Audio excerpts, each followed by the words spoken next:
இது தொடர்பான கூடுதல் விவரங்களை தருகிறார் தூத்துக்குடி செய்தியாளர் காதர் மொய்தீன். காதர் மொய்தீன், வணக்கம்.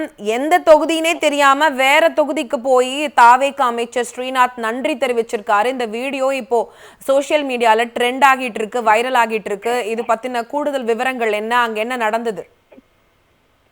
அதாவது பாத்தீங்கன்னா, தூத்துக்குடி சட்டமன்ற தொகுதியில் போட்டியிட்டு வெற்றி பெற்றவர் ஸ்ரீநாத்.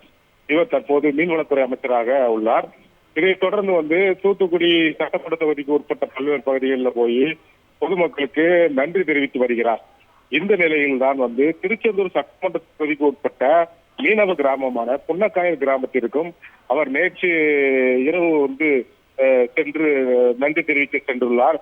அப்போது அது திருச்செந்தூர் சட்டமன்ற தொகுதிக்கு உட்பட்ட பகுதி என்றே தெரியாமல் அங்கு போய் உள்ள மக்களுக்கு தனக்கு அதிகமான வாக்குகள் அளித்திருக்கிறீர்கள், அதனால் உங்களுக்கு அனைவருக்கும் ரொம்ப நன்றி அப்படிங்கிற மாதிரி அவர் மக்கள் மத்தியில பேசியிருக்காரு.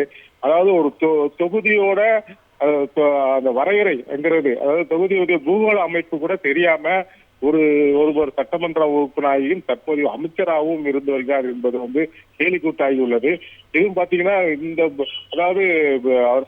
இது மட்டும் இல்லாமல் எங்கு பத்திரிகையாளர்கள் கேள்வி கேட்டாலுமே முறையாக பதில் சொல்வதில்லை. பார்ப்போம், அப்போது செய்யலாம், அல்லது இது குறித்து பேச வேண்டாம் என்ற ரீதியில் தான் பேசி வருகிறார்.